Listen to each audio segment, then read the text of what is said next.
Welcome to the Banker Lamp. Please enjoy the video. You start by ensuring you have the rights to change server settings. Log in as root or an account with super or system variables admin. Once connected, check current safe update mode with show variables like SQL safe updates. This tells you whether you must alter only session or global scope. Make sure to choose whether the change is temporary for your session or persistent across restarts. Now, sign into the MySQL client and prepare to run the appropriate SET or configuration edits as the next step. Next, execute the command you chose.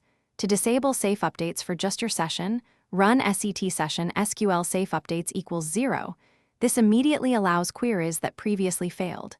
If you need a global change, run SET global SQL safe updates equals 0. Note that this affects new connections and may require proper privileges and care.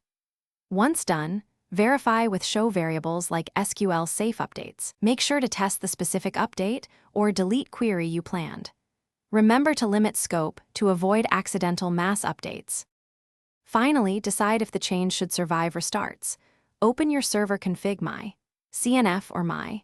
In I, add SQL safe updates equals 0 under Mysql and restart MySQL to persist. Make sure you have maintenance window approval.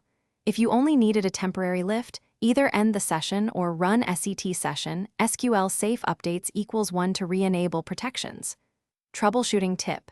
If commands fail, confirm you have the right privileges, verify exact variable name, and check error logs. These often reveal permission denials or syntax issues quickly.